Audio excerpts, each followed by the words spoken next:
Hello guys, welcome back to my channel एजिया tech support. जी हाँ दोस्तों, आज की ये वीडियो स्पेशली नए आधार ऑपरेटर्स के लिए और जो आधार ऑपरेटर्स री एग्ज़ाम देना चाह रहे हैं उनके लिए बहुत ही स्पेशल है और बहुत ही इंपॉर्टेंट है।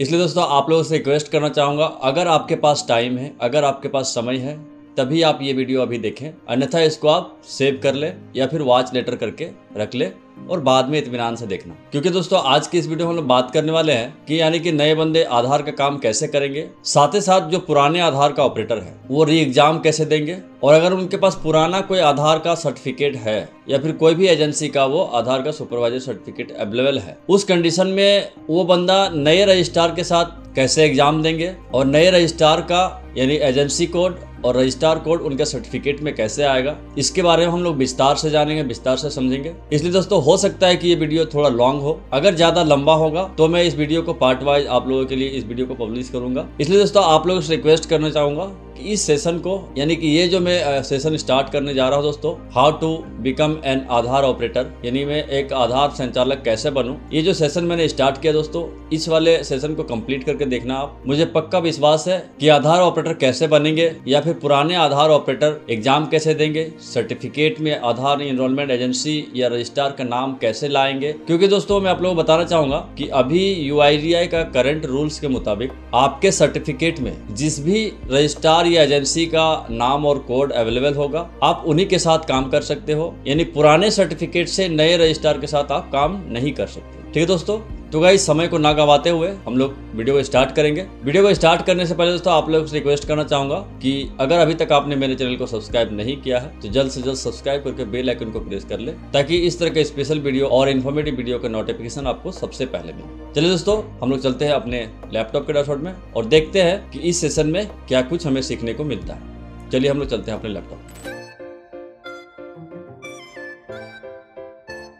तो गाइस जैसा कि आप देख सकते हो हम लोग आ चुके हैं अपने लैपटॉप में। सबसे पहले दोस्तों आप यहाँ पे देख सकते हो मैंने एक बहुत ही सुंदर तरीके से एक वर्ड फाइल बनाया हूँ। यहाँ पे दोस्तों आप देख सकते हो, यहाँ पे साफ लिख रहा है दोस्तों, how to become an Aadhaar operator, Aadhaar operator कैसे बने। ठीक है दोस्तों, तो दोस्तों मैं आप लोग बताना चाहूँगा कि आधार ऑपरेटर दो तरह के होते हैं, एक तो ECMP ऑपरेटर होता है और एक UCL ऑपरेटर होता है। ठीक है, यहाँ पे दोस्तों आप देख सकते हो यानी for ECMP and for UCL।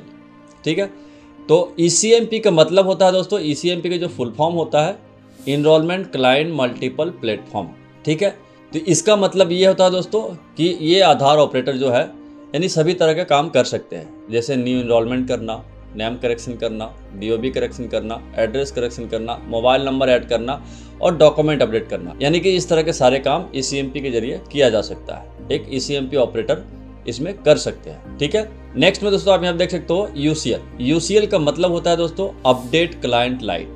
ठीक है, यानी कि ये ऑपरेटर जो है सिर्फ और सिर्फ अपडेट कर सकते हैं। क्या अपडेट कर सकते हैं? Mobile number, address, document update, यानी 3 अपडेट ये कर सकते हैं। पहला तो mobile number update, address update और डॉक्यूमेंट अपडेट, ये 3 काम UCL के द्वारा किया जा सकता है। ठीक है दोस्तों, अब दोस्तों यहाँ पे बात आती है कि ये दोनों में से हम लोग कैसे करेंगे, कि अगर मान के चलो किसी ऑपरेटर को या फिर किसी बंदे को ये ID लेना हो तो वो कैसे लेंगे, तो उसके लिए क्या क्या रिक्वायरमेंट होगा, इसके बारे में हम लोग आगे देखते हैं। तो गाइस सबसे पहला जो आपके पास होना चाहिए, एक नंबर में दोस्तों आप देख सकते हो आधार सुपरवाइजर सर्टिफिकेट। ठीक है, यानी कि ECMP ऑपरेटर और UCL ऑपरेटर दोनों के पास ये आधार सुपरवाइजर सर्टिफिकेट होना ही चाहिए। ठीक है, तो दोस्तों मैं आप लोग बताना चाहूँगा कि आधार सुपरवाइजर सर्टिफिकेट के लिए क्या करना है। ये भी क्वेश्चन आपके मन में आएगा कि भाई आधार सुपरवाइजर के सर्टिफिकेट में लाऊं कहाँ से, कैसे होगा। तो इसके लिए दोस्तों सबसे पहला आपके पास होना क्या चाहिए, सबसे पहला होना चाहिए दोस्तों करंट आधार कार्ड आपके पास होना चाहिए। कम से कम मिनिमम आपके पास 12th का सर्टिफिकेट तो होना ही चाहिए, अगर ऊपर हो तो बहुत बढ़िया है, नहीं तो 12th का मार्कशीट या सर्टिफिकेट आपके पास होना चाहिए।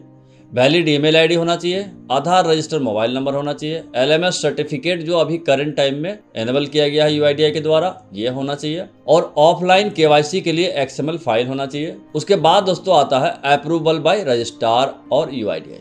ठीक है, यानी ये सारा चीज आपके पास अगर होगा तो आप आधार सुपरवाइजर सर्टिफिकेट के लिए रजिस्ट्रेशन कर पाओगे। फिर ये अप्रूवल में जाएगा रजिस्ट्रार के पास, वहाँ से UIDAI के द्वारा आपका जो फाइल है जो आपने अप्लाई किया है एग्जाम के लिए उसको वो अप्रूव करेंगे, जिसे हम लोग ऑनलाइन ऑथराइजेशन भी कह सकते हैं। ये चीज़ पहले ऑफलाइन दिया जाता था, लेकिन अभी करंट टाइम में ये ऑनलाइन कर दी गई है, जो कि रजिस्ट्रार के द्वारा जब तक वहाँ अप्रूवल नहीं होगा तब तक आप पेमेंट नहीं कर पाओगे, और पेमेंट अगर आपका नहीं होगा तो आप एग्जाम के लिए स्लॉट बुक नहीं कर पाओगे। ठीक है दोस्तों। अब दोस्तों आता है यूसीएल में। यूसीएल में दोस्तों आपके पास आधार का सर्टिफिकेट होना चाहिए, बैंक बीसी फ्रॉम सीएससी, यानी सीएससी से आपको बैंक बीसी भी होना चाहिए। ठीक है, और साथ ही साथ एक स्टैटिक आईपी एड्रेस होना चाहिए आपके पास। ठीक है, ये 3 चीज़ आपके पास होना चाहिए। अब यहाँ पे यूसीएल ऑपरेटर अगर एग्जाम देते हैं तो उनके लिए भी ये सारा होना चाहिए। अगर उनके पास ये नहीं है तो वो एग्जाम नहीं दे पाएंगे और सर्टिफिकेट भी वो नहीं ले पाएंगे। ये तो हो गया दोस्तों सर्टिफिकेट कैसे आएगा, इसके बारे में हम लोगों ने देखा, और ये कैसे अप्लाई होगा, कैसे रजिस्ट्रेशन होगा, मैं वीडियो में आगे आपको बताने वाला हूँ। ठीक है, अब दोस्तों नंबर 2 पर आता है। यहाँ पे आप देख सकते हो, यानी कि अप्लाई फॉर क्रेडेंशियल। जब आपके पास आधार का सर्टिफिकेट आ जाता है उसके बाद आप यानी क्रेडेंशियल फाइल के लिए अप्लाई कर सकते हो। यानी जिस रजिस्ट्रार के द्वारा आपको अप्रूवल मिला है, जिस रजिस्ट्रार का आपके सर्टिफिकेट में नाम या फिर उनका कोड अवेलेबल है, उस रजिस्ट्रार के साथ आपको काम करने के लिए यानी क्रेडेंशियल फाइल के लिए आपको अप्लाई करना है। ठीक है, और ये क्रेडेंशियल फाइल जो बनता है दोस्तों, क्रिएट जो होता है वो 30 to 45 डेज लग सकता है। ये आपका ईसीएमपी पे लागू होता है। और यूसीएल में apply for credential depend on CSC, यानी ये जो क्रेडेंशियल बनता है सीएससी वाली, ये डिपेंड करता है सीएससी पे वो कितने दिन में बनाता है। 30 दिन में बन सकता है, 45 दिन भी लग सकता है, 2 महीना भी लग सकता है। ये डिपेंड करता है आपके सीएससी रजिस्ट्रार पर। ठीक है दोस्तों। अब जब दोस्तों आप क्रेडेंशियल के लिए अप्लाई करेंगे तो क्रेडेंशियल के लिए अप्लाई करते वक्त आपके पास क्या क्या होना चाहिए यहाँ पे हम लोग देखेंगे। तो दोस्तों सबसे पहला जो होना चाहिए आपके पास एक कंसेंट फॉर्म आता है, वो फॉर्म होना चाहिए। ठीक है, कंसेंट फॉर्म के साथ आपके पास आधार सुपरवाइजर का सर्टिफिकेट होना चाहिए जो कि आपने ले लिया है। ठीक है, आधार कार्ड तो आपके पास होगा ही, पैन कार्ड भी आपके पास होगा, एजुकेशन सर्टिफिकेट और मार्कशीट ये लगेगा, पासपोर्ट फोटो लगेगा, ईमेल आईडी, मोबाइल नंबर और पासबुक और cancel cheque for bank ID. अगर आप बैंक आईडी के लिए आप प्रोसेस कर रहे हो उस कंडीशन में आपको पासबुक या कैंसल चेक भी देना होता है, क्योंकि उसमें सैलरी या फिर जो भी कमीशन आना होता है उसी अकाउंट में आता है। ठीक है दोस्तों, अब हम लोग चलते हैं नेक्स्ट स्टेप में। अब दोस्तों नेक्स्ट में आता है 3 नंबर में L1 प्रोसेस। जब आपका क्रेडेंशियल बन जाता है, ठीक है, क्रेडेंशियल बनने के बाद दोस्तों आपका L1 प्रोसेस होता है। L1 प्रोसेस किसे कहते हैं हम लोग, यानी मशीन रजिस्ट्रेशन को हम लोग L1 प्रोसेस कहते हैं। ठीक है, L1 होने के बाद यानी मशीन आपका रजिस्ट्रेशन होने के बाद, यानी कि ईसीएमपी में भी L1 प्रोसेस होता है और यूसीएल में भी L1 का प्रोसेस होता है। ठीक है, अब ये L1 प्रोसेस होने के बाद एक आता है L2 प्रोसेस, जो कि आप 4 नंबर में यहाँ पे आप देख सकते हो। After L2 onboarding process.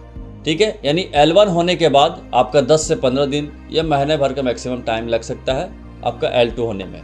अब ये डिपेंड करता है कि आपके रजिस्ट्रार के द्वारा आपके रजिस्ट्रार और यूआईडीआई के साथ कैसा तालमेल है, ये उस पर डिपेंड करता है कि आपका L2 कितना जल्दी हो। अगर L2 करने वाला होगा, अगर रजिस्ट्रार और यूआईडीआई के साथ उनका अच्छा तालमेल है, उस कंडीशन में 2 दिन में भी आपका L2 हो सकता है, 5 दिन में भी लग सकता है और 10 दिन भी लग सकता है और महीनों लग सकता है। ये डिपेंड करता है आपके रजिस्ट्रार पर। ठीक है, तो जब आपका L2 कंप्लीट हो जाएगा उस कंडीशन में आप ऑनबोर्डिंग प्रोसेस कर सकते हो।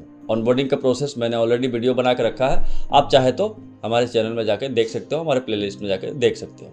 ठीक है, अब जब ये L2 प्रोसेस हो जाता है, ऑनबोर्डिंग जब हो जाता है, उसके बाद आप जो है यानी then you can start the Aadhaar work. ठीक है, उसके बाद आप यानी आधार का काम स्टार्ट कर सकते हो। ये ईसीएमपी में लागू होता है। ठीक है, लेकिन यही चीज़ दोस्तों आप अगर यूसीएल में आएंगे तो आपका एक स्टेप और बढ़ जाएगा। वो क्या है, static IP white listed by UIDAI. ठीक है, जब तक आपका स्टैटिक आईपी वाइट लिस्टेड नहीं होता है तब तक आप यानी कि यूसीएल में काम नहीं कर सकते हो। जब ये आपका वाइट लिस्टेड हो जाएगा तब आपका यूसीएल जो है सिंक होगा, तब आप यूसीएल में काम कर सकते हो।